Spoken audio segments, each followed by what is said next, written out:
Somos los autores de una película única en el mundo. Rodada en 3 dimensiones y narrada por nuestra voz interior. Esta es la película de nuestra consciencia.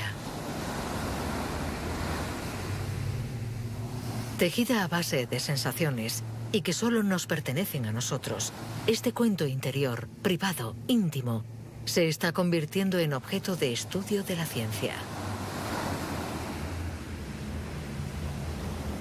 En la mayoría de las culturas, el pájaro es la metáfora del alma. Pero, ¿podemos observar nuestra consciencia como observamos a los pájaros en los documentales?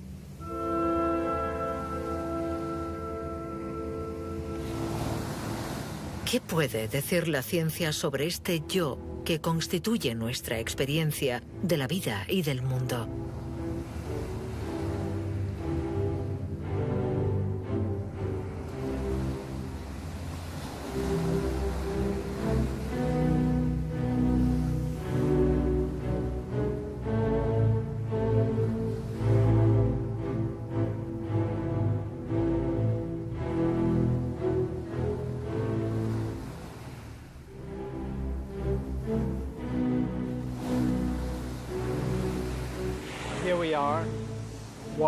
Estamos ahí mirando el océano, escuchando el ruido de las olas, sintiendo la temperatura, percibiendo con los sentidos, experimentando el placer, el bienestar.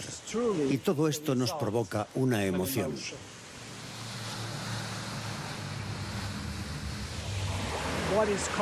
La consciencia en ese momento, para mí, es la unión de cada una de esas partes. Y curiosamente, lo que otorga unicidad a la consciencia proviene muy probablemente del hecho de que todo esto me está sucediendo a mí. Es una experiencia de mi cuerpo. Ser consciente significa sentir lo que pasa en el interior y en el exterior de nuestro cuerpo. El componente realmente fundamental es lo que siento en mi interior. Sin esto, no hay consciencia.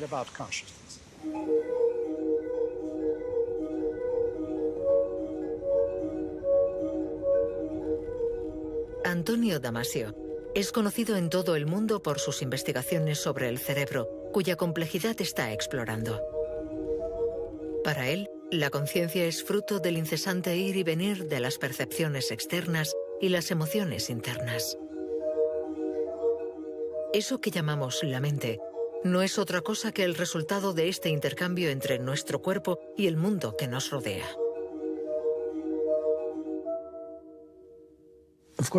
Estamos hechos de materia. Esto es evidente. Nuestras células, nuestros tejidos, todo es materia. Todo está hecho de moléculas que a su vez están hechas de átomos y estos de partículas. Todo eso es materia, pero una materia organizada de forma extremadamente compleja. Y en este nivel de complejidad es donde algo nuevo emerge.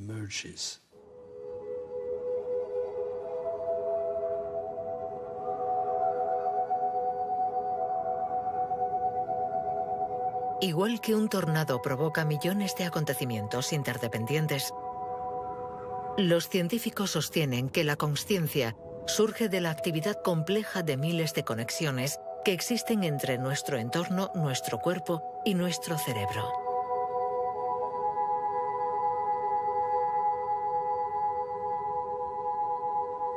¿Cómo se entiende que la materia sea el origen de la mente? Durante la evolución, siempre ha estado muy presente la idea de trasladar al interior del organismo una representación del exterior. Y la conciencia, o eso que llamamos mente, es finalmente la capacidad biológica surgida a lo largo de la evolución de crear en nuestro cerebro una representación cada vez más sofisticada del mundo exterior.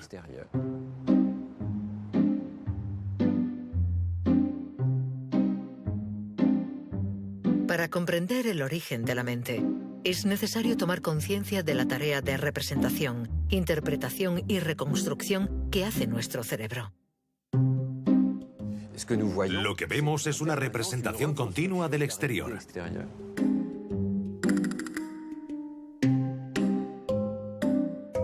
Las ilusiones visuales nos ofrecen decenas de formas de manipular la conciencia libremente.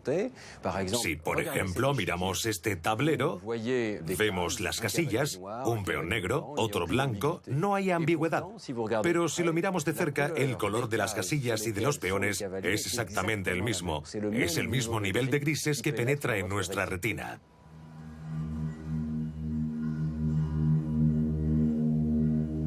¿Qué está pasando? Hay una mancha oscura que bien podría ser una sombra. Parece que proviene del cilindro que se asienta sobre este tablero.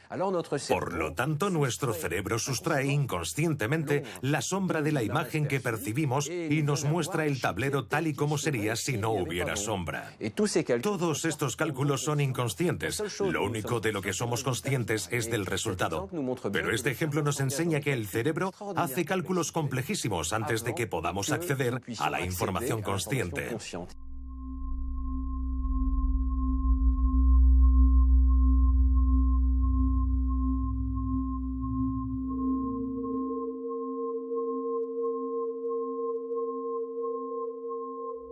Hay numerosos experimentos que nos permiten demostrar que el cerebro trata informaciones de las que no somos conscientes. Uno de ellos consiste en presentar muchos puntos amarillos alrededor de un punto central y tenemos que fijarnos solo y absolutamente en ese punto sin mover los ojos de él. Y veremos que si miramos durante un rato este punto central, los puntos amarillos que al principio eran visibles desaparecerán. Más tarde reaparecerán y sobre todo si movemos los ojos, tac, reaparecen para volver a desaparecer. Estos puntos son estables en nuestra retina y nuestro cerebro los trata como una información parasitaria. Probablemente los defectos de la retina, como los capilares que podrían estar delante de la escena visual. Así el cerebro los elimina porque solo le interesa la percepción del mundo exterior y esos puntos no parecen venir de fuera. Son muy estables para venir del exterior.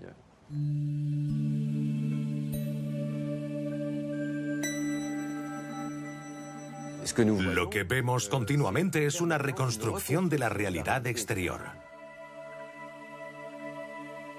Al escondernos su trabajo de reconstrucción, el cerebro nos da la ilusión de que percibimos el mundo y no su interpretación.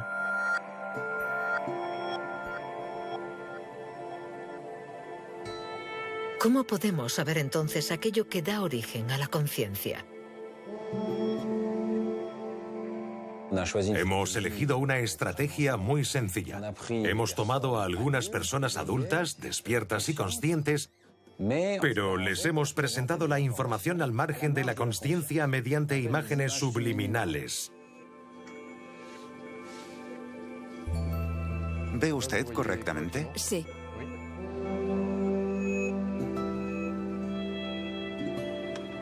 Adelante. En esta experiencia presentamos una cifra durante un tiempo muy breve, 16 milisegundos. Le sigue un espacio en blanco y después unas letras en el lugar donde aparecía la cifra. Empezamos el experimento y como el lapso entre la cifra y las letras es bastante amplio, podemos identificar cada cifra y decir si se trata de un 4 o de un 1. Aceleramos progresivamente el tiempo de la presentación hasta los 66 milisegundos y algunas personas dejan de ver la cifra. Y cuando la pausa entre la cifra y las letras alcanza los 33 milisegundos, ya no conseguimos ver nada y la mayoría de la gente tiene la impresión de que ya no hay número. El número está ahí, pero no llega a nuestra consciencia.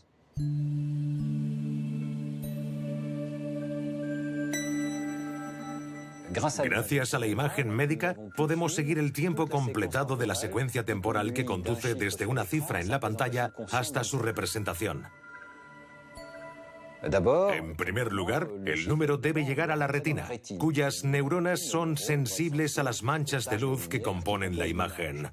Entonces, este estímulo es tratado por las áreas de visión del cerebro y durante aproximadamente 200 milisegundos, estas áreas analizarán inconscientemente la forma y reconocerán qué objeto es. Pero el cerebro puede conocer el objeto antes de que lo hagamos consciente. Todavía serán necesarios 100 milisegundos más para que continúe la actividad cerebral y la imagen llegue al córtex frontal, al córtex parietal. Estas regiones se sincronicen y se pongan de acuerdo. Determinan que es una cifra, el 2, y solo entonces la representación se hace consciente. La actividad cerebral no es en absoluto la misma en función de si vemos o no el número. En ambos casos, el tratamiento inconsciente es idéntico. Pero cuando vemos el número, el cerebro destella. Ese destello es la firma neuronal de la conciencia. Hay sistemas del cerebro especializados, contienen información local y encapsulada. Hay un sistema para las caras, los lugares, las palabras escritas o habladas. En principio, estos sistemas no se comunican entre sí, aunque según nuestra teoría, la conciencia se basa en compartir información. Ser consciente significa poseer una información concreta al servicio de todos los tratamientos corticales que poseemos.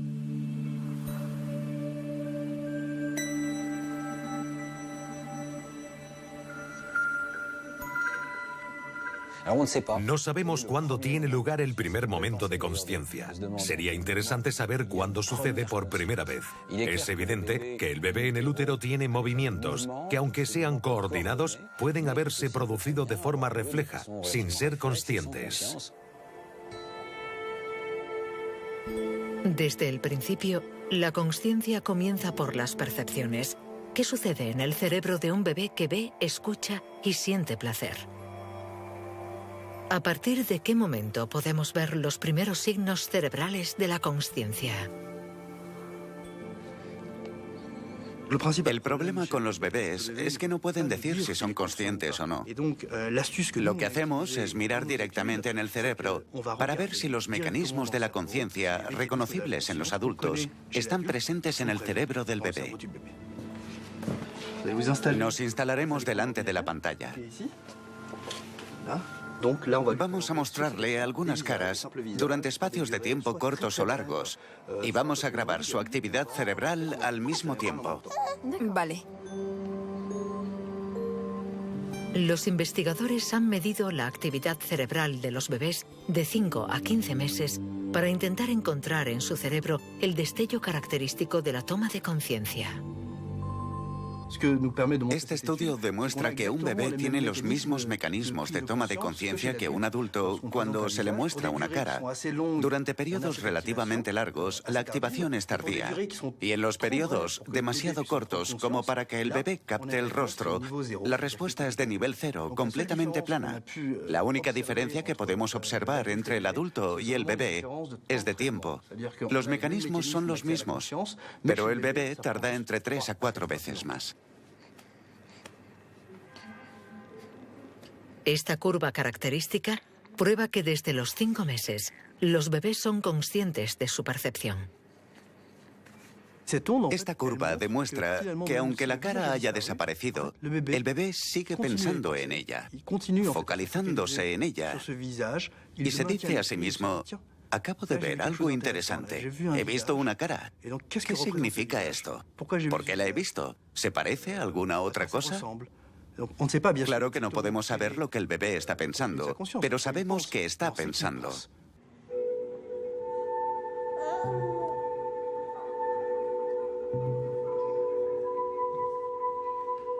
Ser conscientes de una información no significa que tengamos conciencia de nosotros mismos. Desde los años 70, la experiencia del espejo nos permite comprobar este tránsito tan conocido del bebé. A los 2 años, el bebé es capaz de tocarse una mancha puesta en su rostro sin haberse percatado. Este experimento se ha filmado con un espejo de 2 caras. ¿Quién está ahí?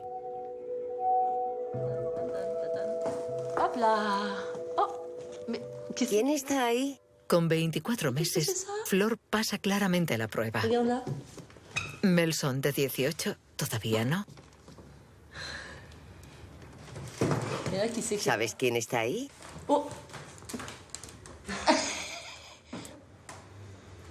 Sí, lo veo en el espejo, pero ¿dónde está? Está aquí. Está ahí. Vemos claramente que se toca. Es completamente consciente de que lo que ve en el espejo es él mismo. Es interesante porque se trata de un movimiento muy complejo a nivel de consciencia. Ser capaz de tocarse por lo que ve en el espejo. Mira lo que hago.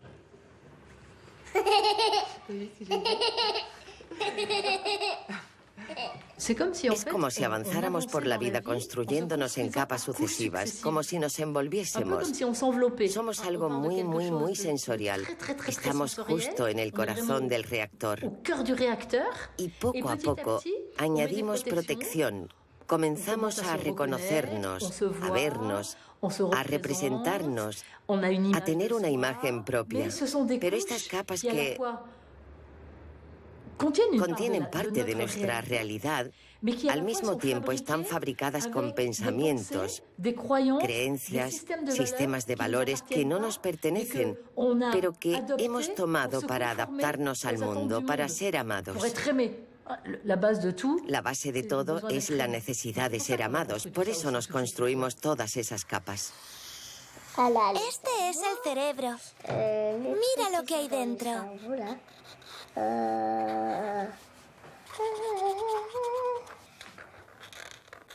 Aquí pienso cosas. Aquí pienso que soy un caballo o que mis padres quieren que le recoja flores. Ya está. Mi cerebro está listo.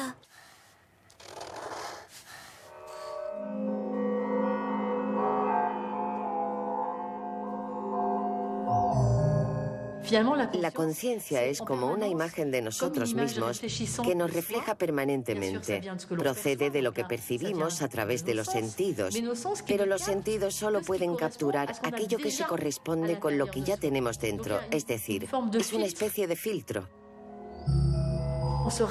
Constantemente nos estamos contando una historia. Es algo que nos emociona a la vez que nos perturba. Nos contamos una historia para poder vivir nuestra propia historia sin darnos cuenta de que se trata de una historia.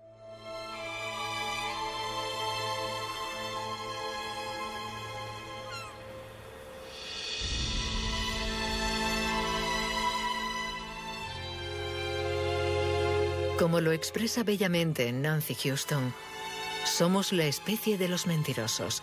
Nos contamos fábulas inocentemente. Con los mismos métodos que los fabuladores, creamos la ficción de nuestra propia vida.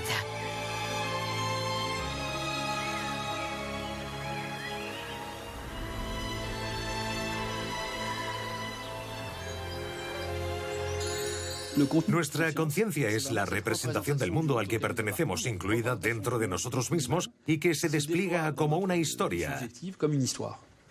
Hay 1000 formas de darnos cuenta de ello, pero un bello ejemplo es un vídeo alemán expresionista. Veréis formas geométricas, ese triángulo, una especie de rectángulo y después una pareja que llega. Hay interacción. Estos movimientos parecen una especie de conflicto con sus pausas. Vemos la mirada de ese individuo. Podemos incluso decir a qué sexo pertenecen, la forma redondeada, femenina, y esta masculina. Cada espectador puede diseñar su propia historia, está fuera de nuestro control. Miramos y nos contamos la historia. Cuando percibimos el mundo, esta representación que se construye en nuestro interior y que se hace consciente, es una representación que tiene forma de historia. Eso es, a salvo. Fin de la historia. Como estas figuras elementales no tienen ningún atributo por sí mismas, podemos ver que la historia viene de nosotros.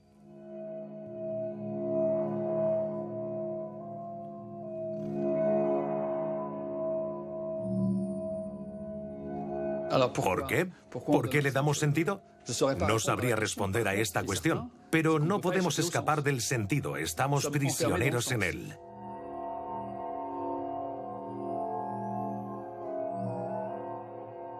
La diferencia entre la realidad y la representación es lo que da lugar al sentido.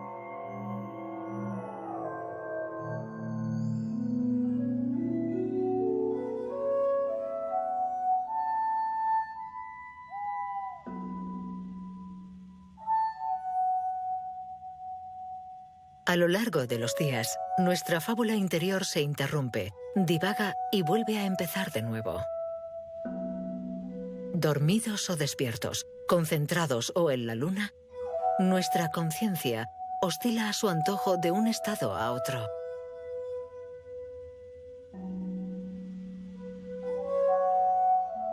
Pero a veces, esta química sutil se apaga. La historia que nos da vida se para. Son los casos de estados de conciencia alterados.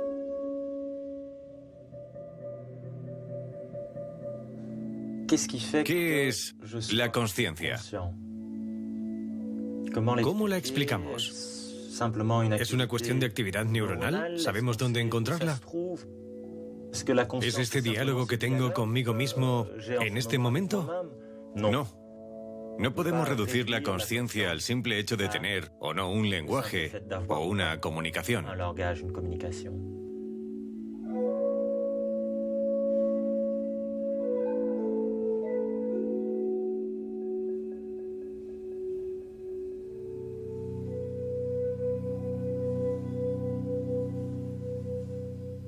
La vida produce la conciencia.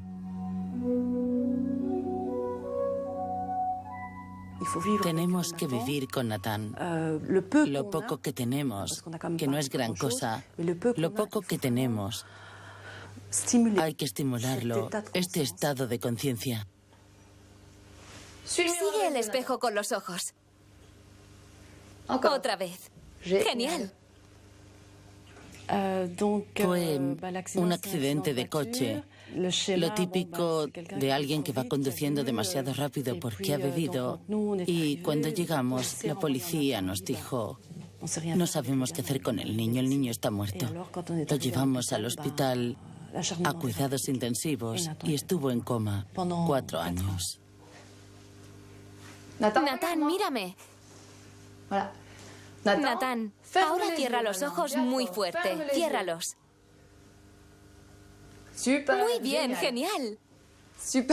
Genial, lo has hecho muy bien. Él siempre está buscando esa vocecita que le viene de cuando en cuando, pero que por desgracia no tiene todo el tiempo. A veces está completamente ausente. Puedes preguntarle, hacer lo que quieras, come, bebe, no importa, está completamente ausente. Y otros días está presente. No tengo voz. Estoy muerto. No estás muerto, Nathan. Todavía no. Estoy muerto. No, todavía no. Eso más tarde, ahora no. Cálmate, Nathan. Mamá está aquí.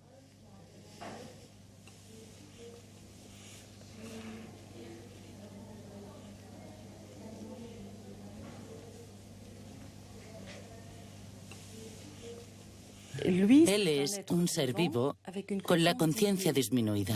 Así que los puntos de referencia que nosotros tenemos, él no los tiene. Se los llevó el coma.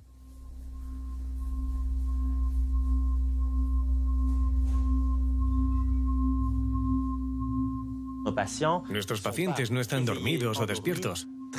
Muy a menudo se trata de una continuidad de diferentes estados de conciencia alterada. No es un estado de conciencia como el nuestro. Este flujo continuo de pensamientos conscientes que todos tenemos, en su caso, se interrumpe. Es fluctuante.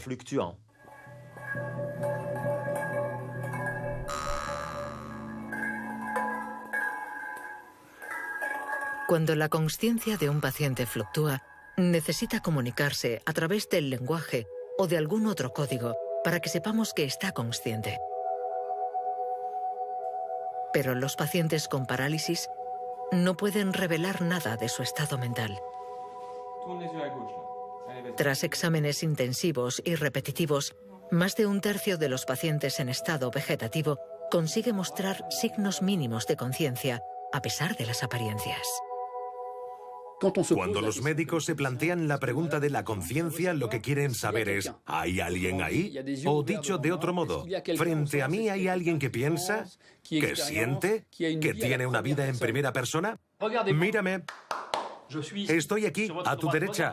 Mírame. Mueve los dedos, la mano, inténtalo. Si el paciente no puede comunicarse, debemos ver su actividad cerebral para comprobar su estado de conciencia. Te pondremos un casco de electrodos y escucharás unos sonidos. Es para ver si reaccionas a ellos, ¿de acuerdo? Vamos a empezar. La idea del test consiste en que cuando estamos conscientes, siempre somos conscientes de algo. Por ejemplo, los sonidos.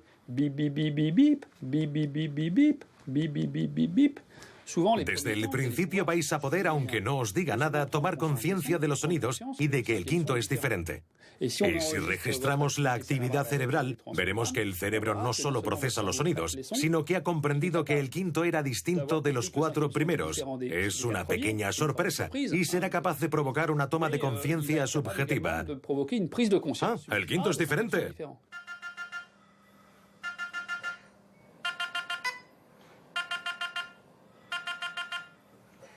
Con este simple test auditivo, los investigadores han encontrado el medio de ver la huella de esta pequeña sorpresa en el cerebro. La presencia de esta huella indica que el enfermo está consciente. Aquí vemos que cuando hemos activado los sonidos, ha habido una respuesta de su cerebro a los primeros sonidos. Pero lo importante es que casi 3 décimas de segundo después de que el quinto haya sonado, y dado que este era diferente, inesperado, hemos tenido algo enormemente positivo, que no existía cuando el quinto sonido era como los demás. Es la señal de la toma de conciencia.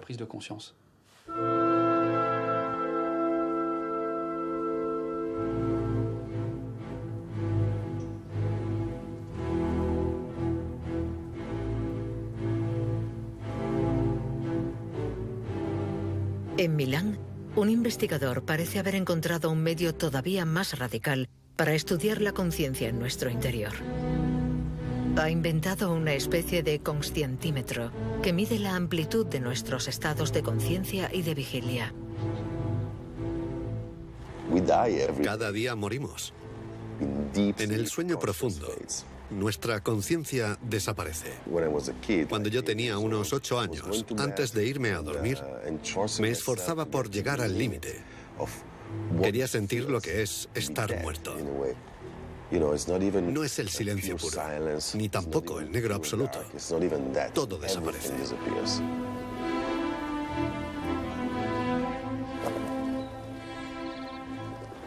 Siempre me ha fascinado la frontera entre ser y no ser.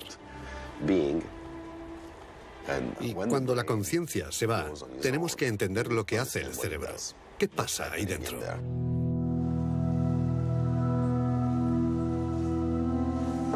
Marcello Massimini empezó estudiando su propio cerebro.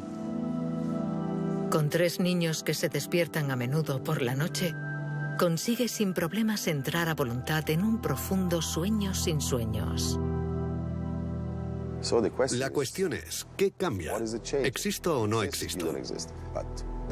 En ambos casos, la estructura del cerebro es la misma. Sabemos que el cerebro no se apaga. A veces la actividad cerebral es incluso más fuerte, pero la conciencia desaparece. Este es el misterio al que nos enfrentamos. Hemos partido de la idea de que observar la actividad no era suficiente. Era necesario golpear el cerebro y escuchar el eco producido por esta estructura. La idea de Marcello era administrar un impulso electromagnético y medir cómo esta señal se propaga en el interior del cerebro. Esta es la sonda magnética. Envía 10.000 voltios en una fracción de milisegundo, es decir, un tiempo muy breve. Estos 60 electrodos registran la música eléctrica producida por mis neuronas cuando golpeamos.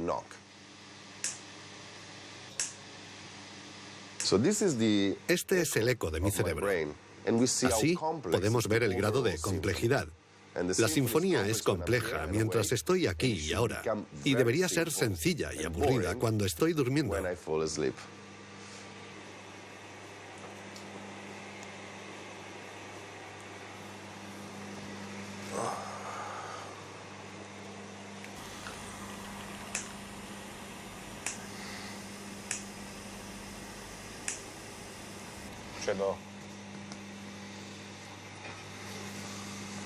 Vale, ya está. ¿Has dormido?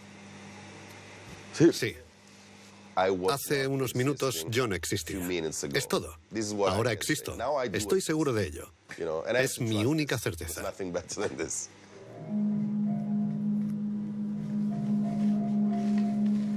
Al comparar su cerebro despierto y después dormido, esto es lo que Marcello ha descubierto. En un cerebro despierto y consciente, el choque eléctrico reverbera durante largo tiempo y de forma compleja. Mientras que en un cerebro dormido, en un sueño profundo sin soñar, la rica conversación que existe durante la vigilia se transforma en un corto monólogo.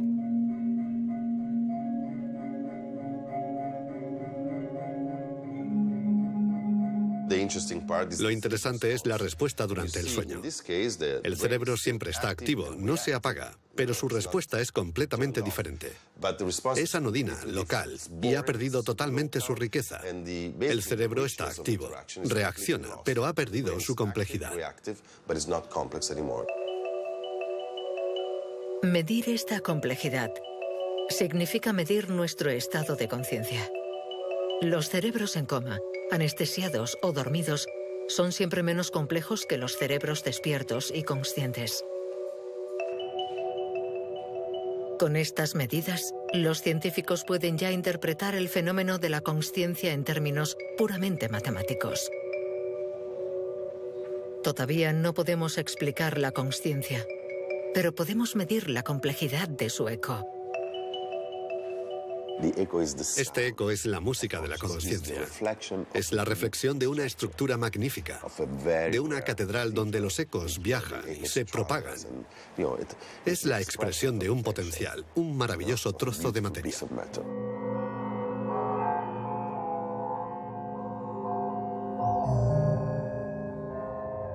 Cuando dormimos sin soñar, nuestra actividad cerebral es poco compleja.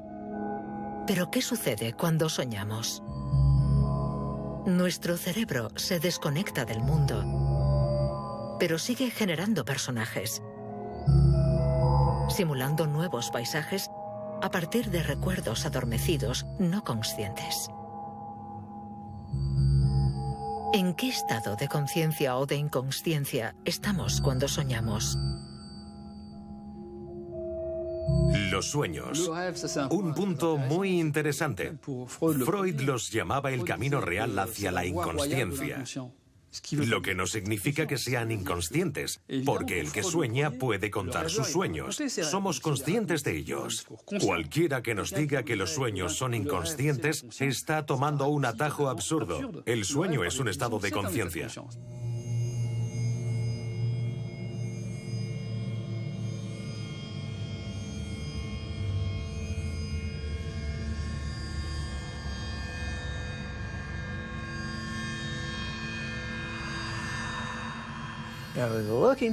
En 1978, yo buscaba un medio para estudiar la conciencia.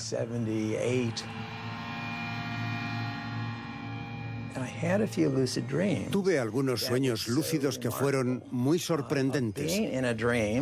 Estaba en un sueño y me sentía tan presente como lo estoy ahora.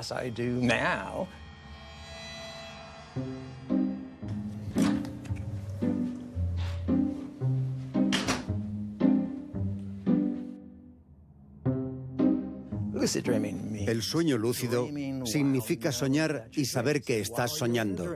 Mientras soñamos, tenemos la conciencia explícita de que estamos dentro de un sueño. A caballo entre el sueño y la vigilia, los sueños lúcidos son para Stephen LaBerge el medio ideal para descifrar nuestra conciencia. El investigador se mete de lleno en 37 años de sueños para registrar, descifrar de la forma más lúcida posible.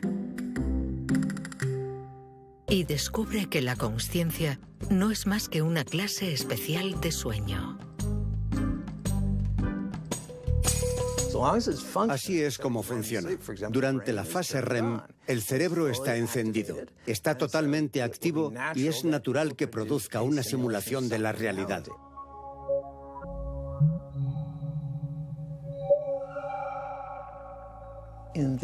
Cuando estamos soñando, solo utilizamos lo que ya está en el interior de nuestro cerebro.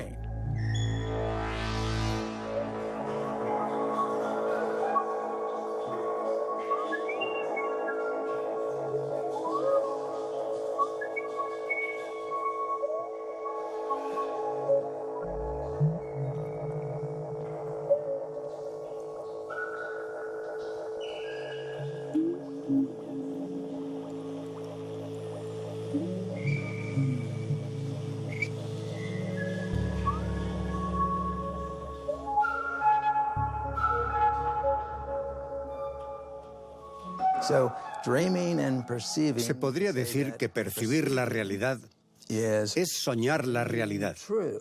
Nuestra conciencia está limitada por la realidad física, mientras que soñar es percibir las cosas libremente, es decir, sin los límites de la realidad. Los sueños no están condicionados por las leyes de la física ni de la sociedad, solamente por nosotros.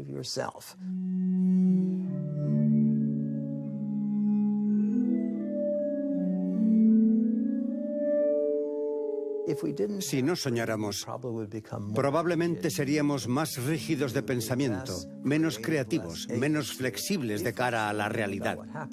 Los sueños son extraños. Suceden cosas que no tienen sentido. Y lo que llamamos extraño es la otra cara de la creatividad.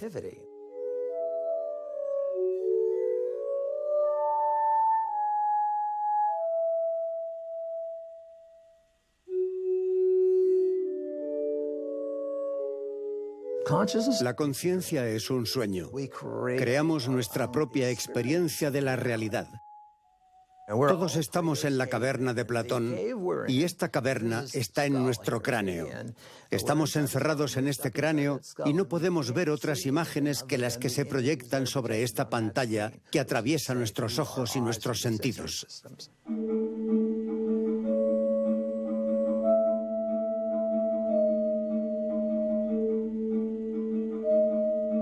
La conciencia es el reino de las ilusiones.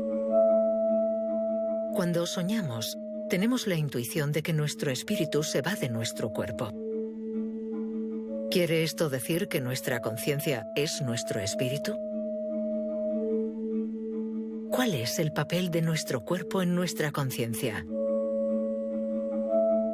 ¿Sentirse a uno mismo no es también una ilusión?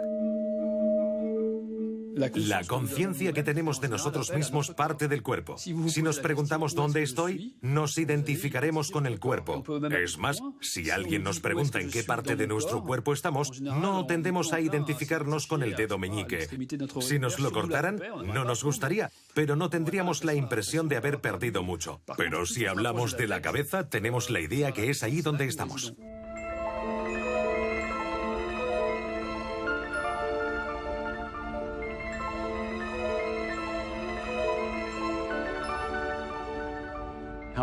¿Cómo podemos tener un sentimiento de identidad que experimenta el mundo y que vive en el interior de nuestro cuerpo? Sigo pensando que es un misterio. Esta masa informe que podemos coger con las manos, ¿cómo llega a fabricar un individuo con todos sus recuerdos, sus experiencias, su personalidad y sus valores?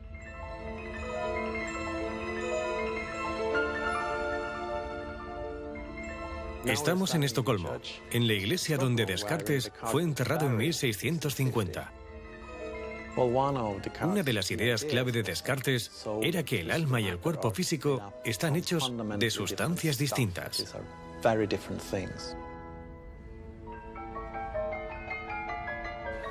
Irónicamente, 16 años después de ser enterrado, su cuerpo fue trasladado a Francia, pero no su cuerpo entero. Alguien había robado su cabeza. Es una verdadera paradoja para alguien que pensaba tanto en la unión del alma y el cuerpo, haber sido enterrado sin cabeza.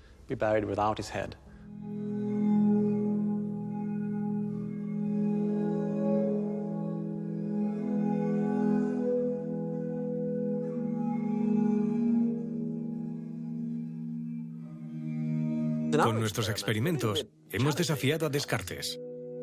Hemos creado unas imágenes corporales de tamaño natural en las que modificamos la experiencia que tenemos respecto a nuestro cuerpo. ¿Qué apariencia tiene y dónde se encuentra?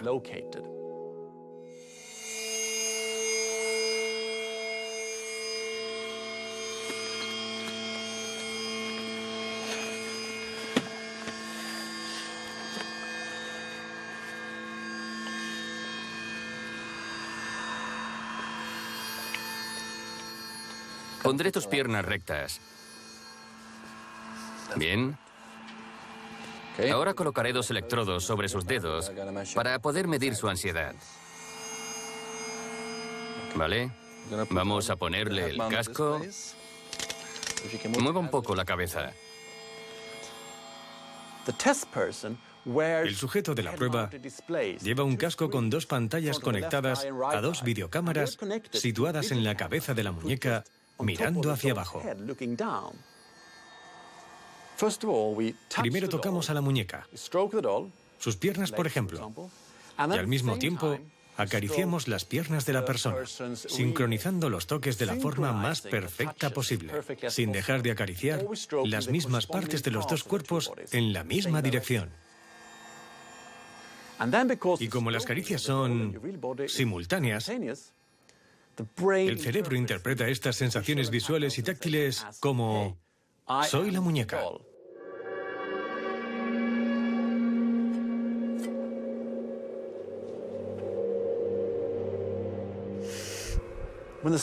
Cuando amenazan el cuerpo de la muñeca, sentimos mucho miedo.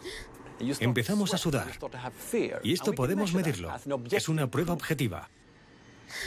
El sentido común nos dice que tenemos un cuerpo, que vivimos en un mundo real. Eso es.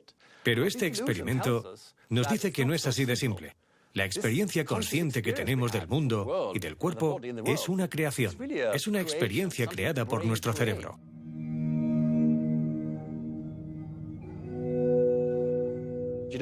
La conciencia y el pensamiento no están separados del cuerpo. Ambos están muy íntimamente unidos.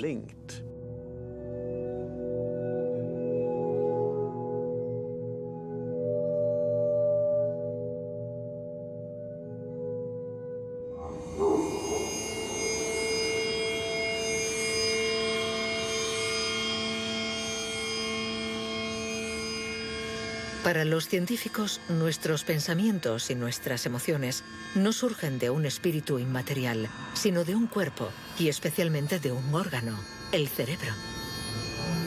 Nuestro más pequeño deseo y cada una de nuestras decisiones estaría registrada aquí, en el entramado de nuestras neuronas, bajo la forma de un código todavía misterioso. Pero todavía no sabemos quién decide en mí.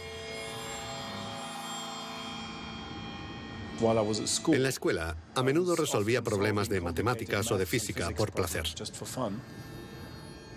Si me bloqueaba, la idea del placer me ayudaba a encontrar una solución diferente. Y la solución surgía en mi mente. Eso me fascinaba porque yo me preguntaba, ¿quién hace los cálculos? ¿Quién resuelve el problema?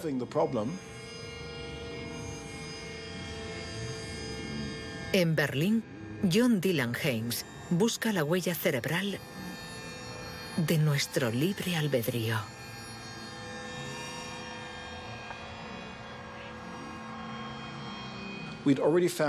Ya hemos demostrado que podemos predecir las intenciones de alguien a partir de su actividad cerebral. Pero la gran pregunta es, ¿podemos decir anticipadamente qué decisión tomará alguien en el futuro? ¿Será posible, gracias a un escáner, predecir las elecciones de una persona antes incluso de que sienta que se ha decidido?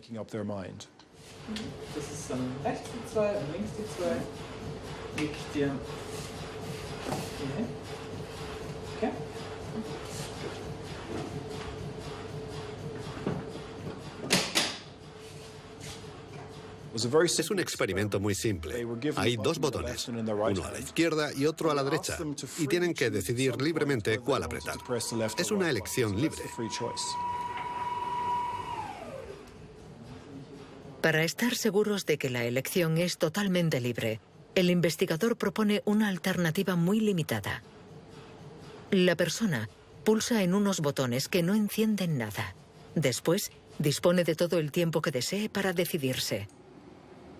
La firma cerebral de esta decisión sin consecuencias es muy sorprendente. Podemos predecir la elección de una persona a partir de su actividad cerebral hasta 7 segundos antes de que piense que ha tomado su decisión.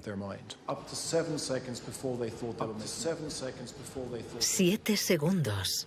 Un tiempo increíblemente largo. En el cerebro de las personas testadas, hemos encontrado dos regiones determinantes para decidir. Atendiendo a los voxeles, pequeños fragmentos que se parecen a cristales de azúcar, vemos que algunos de ellos se activan cuando estamos a punto de elegir el botón izquierdo, y otros lo hacen cuando vamos a elegir el derecho. Así, el resultado de la resonancia nos dice qué decisión tomará. Y en ese caso, la conciencia no tiene ninguna influencia causal en lo que pase. Puede ser que guarde lo sucedido en la memoria o que solo sirva para mantenernos informados.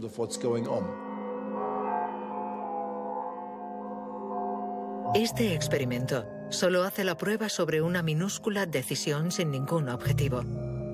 Pero ¿qué sucede con nuestras decisiones complejas? ¿Surgen de una suma de pequeñas decisiones tomadas en secreto por nuestras conexiones neuronales? ¿O bien existe un yo consciente capaz de influir en nuestros mecanismos inconscientes? Si por libre albedrío entendemos la inocente afirmación de que podemos tomar una decisión independientemente de nuestro cerebro, entonces las investigaciones actuales son bastante claras al respecto. No existe el libre albedrío. El sentimiento de libertad es en parte una construcción de nuestro cerebro. Ponemos en marcha todos estos circuitos de nuestro cerebro y activamos los sistemas de valores registrados en él por nuestros genes y por nuestra educación. Así tomamos una decisión que llamamos libre. No debemos pensar que estamos capacitados para un nivel de decisión más allá. Nuestra conciencia soporta decisiones que son como la cumbre del iceberg, surgidas de las profundidades de nuestros circuitos no conscientes.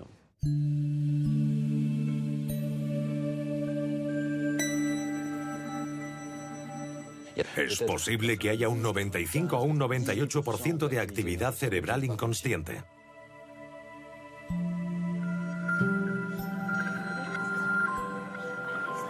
Lo que considero como mi yo existe en gran medida al margen de mí mismo. Pero eso no significa que nuestra conciencia no juegue ningún papel en nuestros procesos inconscientes. Nuestro cerebro es una máquina biológica tan extraordinaria que se transforma por su propia actividad. Cuanto más circula una información por nuestro cerebro, más profundamente se graba en nuestras conexiones nerviosas. Estos caminos no conscientes son el terreno sobre el que crecen nuestros pensamientos. El trabajo del cerebro es producir pensamientos, igual que los pulmones respiran o el corazón late. No tenemos que preocuparnos de nada, él lo hace solo. El problema es que mi cerebro hace el trabajo en función de mi temperamento, de mi patrimonio genético, de mi pasado. Pero mi parte de libre albedrío, la parte que toma las decisiones, mis valores, no influyen mucho.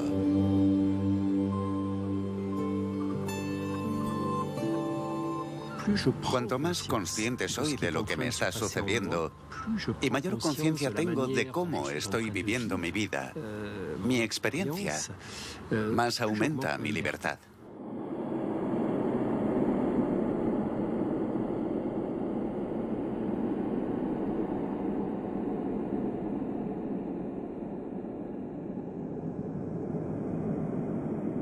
En 1992 salieron a la luz los primeros estudios que mostraban que la psicoterapia modificaba la dinámica del cerebro. Es un dato histórico, porque por primera vez se comprobó que los esfuerzos puramente psicológicos y comportamentales modificaban el funcionamiento de un órgano, en concreto el cerebro. La meditación produce el mismo efecto. Visto desde fuera parece mágico, pero en realidad es lógico. El cerebro es un órgano como los otros. Si entreno mis músculos, voy a desarrollar mi fuerza. Y si entreno con regularidad mi cerebro, desarrollaré ciertas capacidades cerebrales.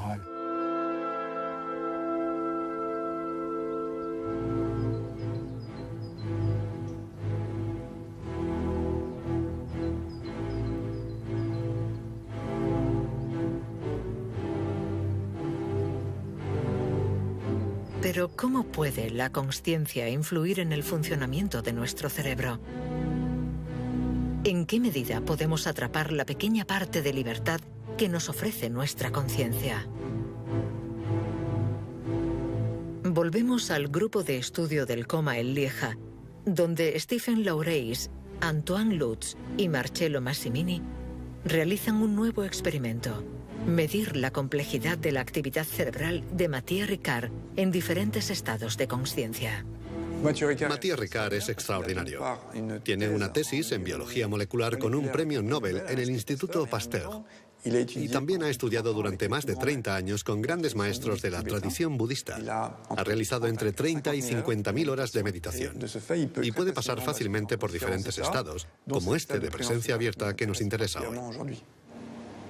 Perfecto. Ahora a comer. He pasado 12 horas seguidas, 2 días en un escáner, etc., situándome en diferentes estados.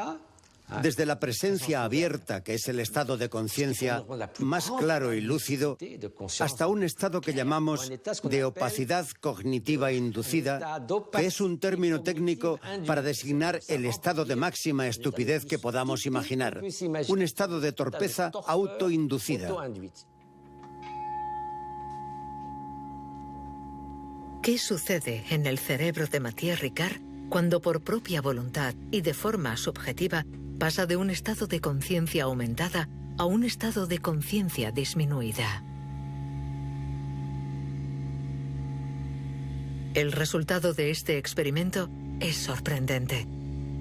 Mathieu Ricard consigue solo a través de su pensamiento cambiar la complejidad de su actividad de un 20 a un 30%. Estos resultados son muy preliminares.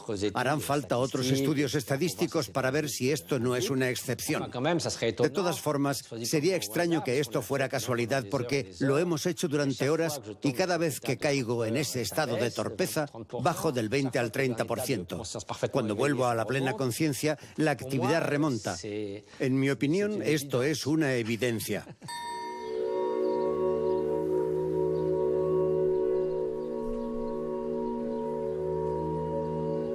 Nuestro cerebro puede modificar su propia forma de funcionamiento, y solo con el pensamiento.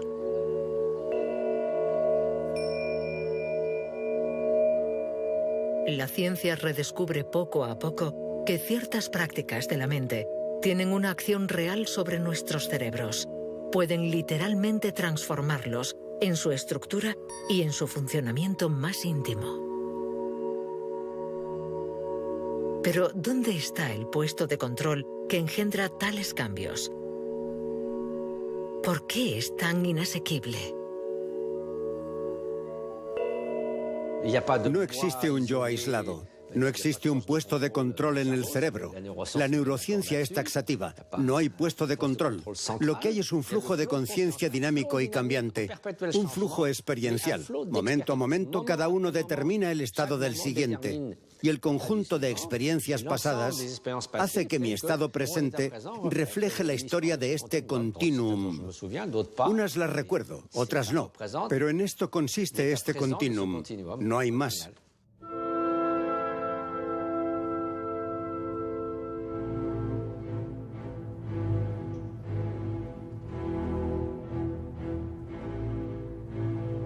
Nuestra consciencia está unida a la actividad biológica del cuerpo, en continuidad con el mundo que nos rodea. Pero tenemos un pequeño margen de maniobra. Tenemos el poder de modificar la historia que nos contamos a nosotros mismos. Para darle sentido al mundo, nuestro cerebro concibe las categorías y los límites. Vemos el mar a un lado y la arena al otro. Pero cuando nos acercamos, esta frontera desaparece. ¿Dónde comienza el mar y termina la playa? ¿Dónde empieza la consciencia? ¿Dónde termina?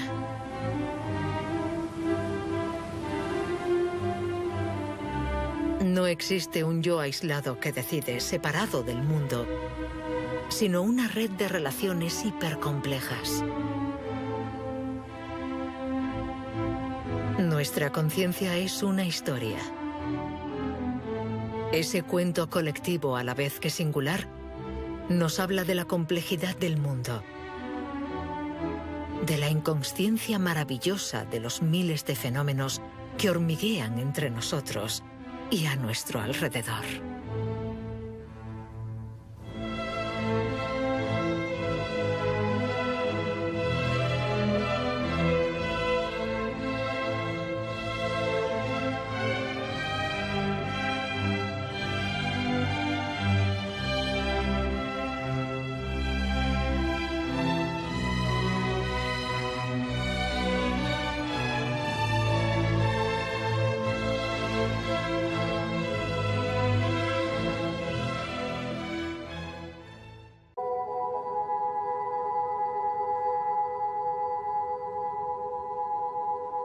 ¿Cómo se entiende que la materia sea el origen de la mente? Durante la evolución, siempre ha estado muy presente la idea de trasladar al interior del organismo una representación del exterior. Y la conciencia, o eso que llamamos mente, es finalmente la capacidad biológica surgida a lo largo de la evolución de crear en nuestro cerebro una representación cada vez más sofisticada del mundo exterior.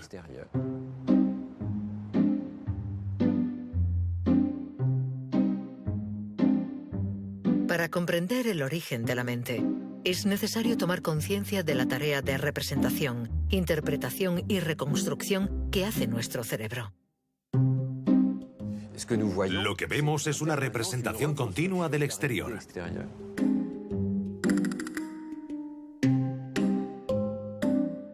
Las ilusiones visuales nos ofrecen decenas de formas de manipular la conciencia libremente. Si, por ejemplo, miramos este tablero, vemos las casillas, un peón negro, otro blanco, no hay ambigüedad. Pero si lo miramos de cerca, el color de las casillas y de los peones es exactamente el mismo. Es el mismo nivel de grises que penetra en nuestra retina.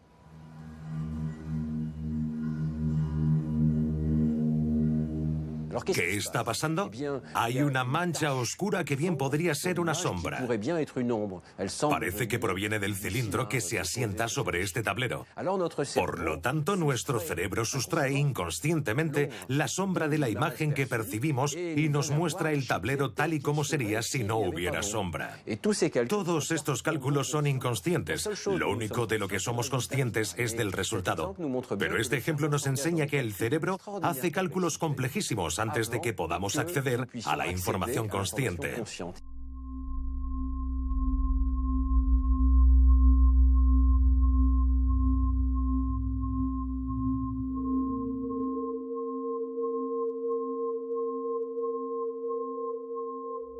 Hay numerosos experimentos que nos permiten demostrar que el cerebro trata informaciones de las que no somos conscientes. Uno de ellos consiste en presentar muchos puntos amarillos alrededor de un punto central y tenemos que fijarnos solo y absolutamente en ese punto sin mover los ojos de él. Y veremos que si miramos durante un rato este punto central, los puntos amarillos que al principio eran visibles desaparecerán. Más tarde reaparecerán y sobre todo si movemos los ojos, tac, reaparecen para volver a desaparecer.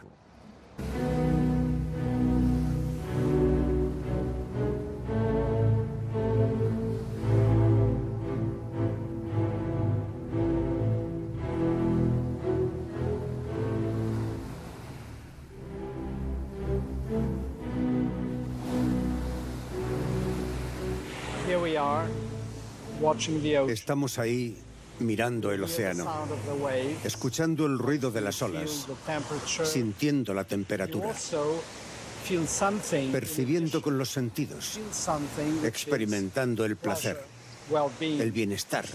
Y todo esto nos provoca una emoción.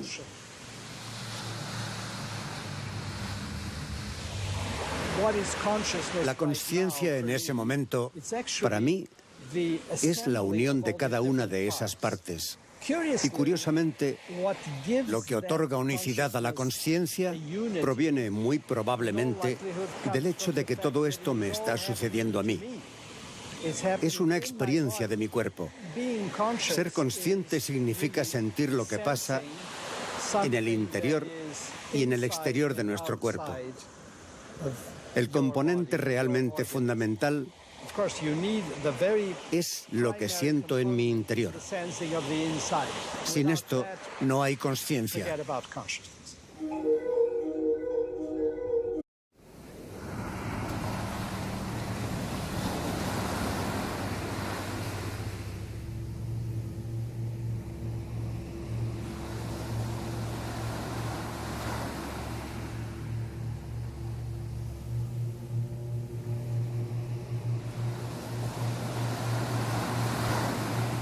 Somos los autores de una película única en el mundo.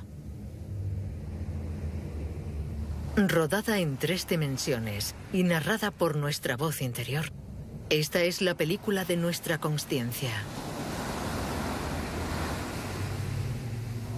Tejida a base de sensaciones y que solo nos pertenecen a nosotros, este cuento interior, privado, íntimo, se está convirtiendo en objeto de estudio de la ciencia.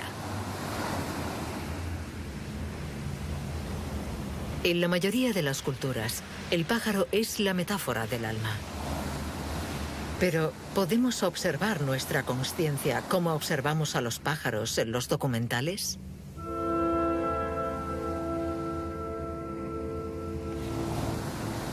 ¿Qué puede decir la ciencia sobre este yo que constituye nuestra experiencia de la vida y del mundo?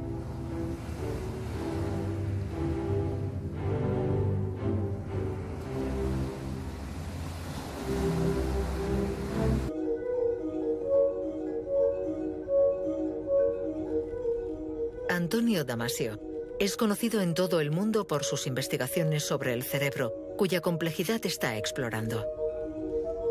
Para él, la conciencia es fruto del incesante ir y venir de las percepciones externas y las emociones internas. Eso que llamamos la mente no es otra cosa que el resultado de este intercambio entre nuestro cuerpo y el mundo que nos rodea.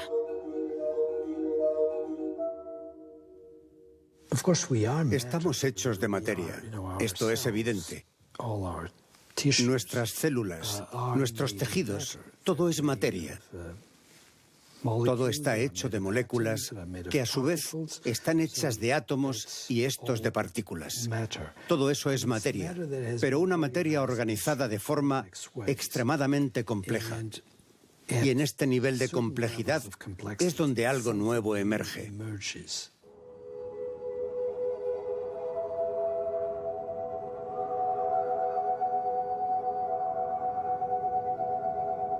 Igual que un tornado provoca millones de acontecimientos interdependientes, Los científicos sostienen que la consciencia surge de la actividad compleja de miles de conexiones que existen entre nuestro entorno, nuestro cuerpo y nuestro cerebro.